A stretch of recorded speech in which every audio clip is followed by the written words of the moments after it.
Après avoir parlé des meilleurs produits tech de 2022, voilà les pires.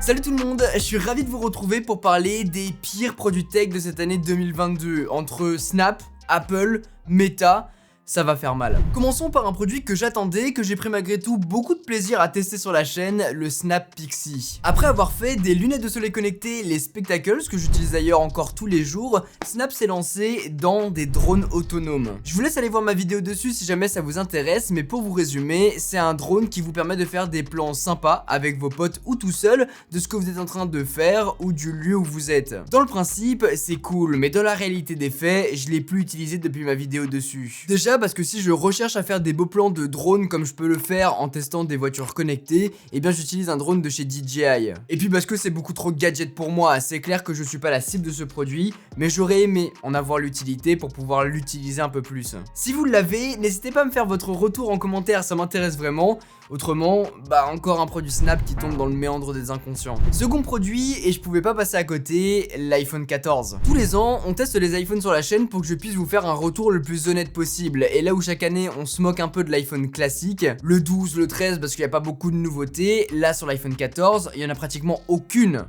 Deux. C'est tout. C'est clairement du foutage de gueule et je vous en parle en long, en large et en travers dans ma vidéo dessus. Oui, c'est un bon produit si on le prend tel quel, mais si on le met en perspective avec les anciens modèles, les 12 et 13 Pro de l'an dernier qui ont baissé de prix, le marché du smartphone de manière générale, l'iPhone 14 est une vaste blague. Je vous conseille clairement pas de l'acheter et même boycottez-le pour faire comprendre à Apple qu'il y en a marre de ces produits transitoires sans intérêt. Sinon, passez sur l'iPhone 14 si vous en avez le budget, sinon l'iPhone 12, l'iPhone 13 Pro.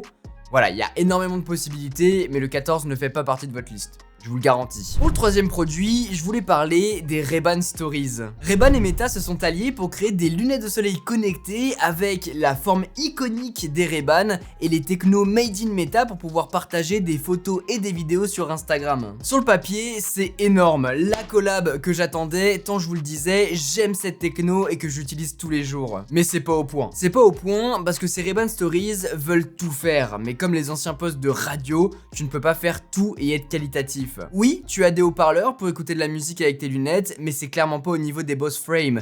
Oui, tu as une caméra pour capturer des clips, mais ce n'est pas au niveau des spectacles. Et pour 329 €, tu ne peux pas te permettre d'être bof. Esthétiquement parlant, elles sont chouettes, mais ça ne rattrape pas les mauvaises technos implantées dedans, et même si c'est clairement utilisable, et si tu n'as jamais testé les spectacles ou les boss frames, tu ne verras pas la différence. Et bien moi, qui utilise les deux, je peux pas vous recommander les stories. J'ai hâte de voir une deuxième version plus aboutie, parce que je trouve le concept incroyable, et parce que je suis client et friand de ça, mais cette version... c'est non. Pour le quatrième produit, j'ai décidé de vous parler de l'ID Buzz de Volkswagen. Une voiture, ou plutôt un combi connecté. C'est la relève du combi emblématique de la marque qui a conquis toute une génération. Sur le principe, ce renouveau est incroyable. Malheureusement, je pense que c'est soit trop tôt, soit les choix qui ont été faits sur cette version 2022 sont pas à la hauteur. Déjà esthétiquement parlant, on retrouve du combi, mais version 2.0, c'est les goûts et les couleurs, moi j'aime bien, c'est sympa, mais c'est sur le reste que ça se gâte. C'est un véhicule électrique avec seulement 419 km d'autonomie au max. Pour un combi créé pour voyager et faire de longues distances, c'est beaucoup trop peu, on devrait avoir le double. Mais en plus de ça, la version qui est sortie cette année n'est pas aménagée. C'est juste un bus connecté qui reprend l'ADN mais qui perd toute l'utilité de son prédécesseur. Et tout ça à partir de 56 990 €. C'est beaucoup trop cher pour ce que c'est. On verra ce que donne la version Van Life Ready qui devrait sortir vers l'été 2023 avec plus d'aménagements possibles, une cuisine, etc. Mais là, en l'état, c'est vraiment dommage parce qu'ils avaient un vrai coup à jouer avec vraiment l'engouement envers le combi Volkswagen, l'ancien combi Volkswagen, mais ce qu'ils en ont fait, c'est un peu du gâchis. Et même si je suis pas la cible, j'aurais aimé être séduit par cette ID Buzz. Si jamais j'ai l'opportunité de la tester, je vous en parlerai sur Instagram. Pour l'heure, c'est juste dommage quoi. Finalement, je voulais finir ce top par les iPad 2022. L'iPad 10 et l'iPad Pro M2, deux produits qui sont top globalement, mais qui sont sortis actuellement en 2022 sans trop d'intérêt. L'iPad 10 est superbe, avec de beaux coloris, un redesign version 2022, plus de puissance, une caméra de façade à l'horizontale, un bel écran. Bref, c'est une superbe évolution. Mais 589 €. C'est censé être le produit d'entrée de gamme, le produit basique pour accueillir les nouveaux clients chez Apple, mais là, il se retrouve confronté à un prix exorbitant. Et puis le choix de l'Apple Pencil première génération sur un iPad qui a un port USB-C et qui a donc besoin d'un adaptateur pour ne serait-ce que le connecter à l'iPad. C'est un scandale. Ils auraient pu trouver une solution pour le clipser à un endroit pour pouvoir le connecter et là c'est... Je ne comprends pas. Je ne comprends pas. Quant à l'iPad Pro M2, il n'y a pratiquement rien qui change par rapport à la version M1 de l'an dernier, mis à part, comme vous l'avez entendu sur leur nom, on passe d'un processeur à un autre. Mais la question c'est pourquoi? Pourquoi changer, sachant que la version M1 était suffisamment puissante pour faire tout tourner, même avec les nouveaux logiciels qui sortent.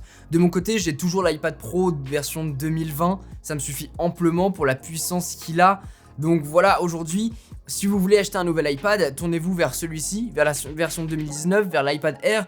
Mais les nouveaux iPad Pro M1, M2 sont beaucoup trop puissants pour notre utilisation dans les 3/4 des scénarios. 99,9% d'entre nous n'utiliseront pas ces iPads et ces puissances. Donc visez les anciennes générations, visez le reconditionné, visez le marché de l'occasion, mais n'achetez pas ces nouveaux iPads. Voilà, je pense avoir fait le tour sur ces pires sorties 2022. Vous l'aurez remarqué, les 3/4 des produits, je les ai pas testés sur la chaîne, tout simplement parce qu'en général, je teste sur la chaîne les meilleurs produits, les produits que je préfère, les produits je sais que je vais avoir un attrait, que je vais vouloir les utiliser par la suite. Bon, après j'ai eu une mauvaise surprise avec les Ray-Ban, le Pixie, ça arrive, et je préfère vous donner mon retour d'expérience après pour vous dire bah voilà, ne les achetez pas finalement parce que ça vaut pas le coup. De votre côté, n'hésitez pas à me dire en commentaire quels sont pour vous les pires produits sortis dans cette année 2022. J'ai hâte d'avoir vos retours. Sur ce, c'était Quentin, passez tous une très bonne journée. Tchou!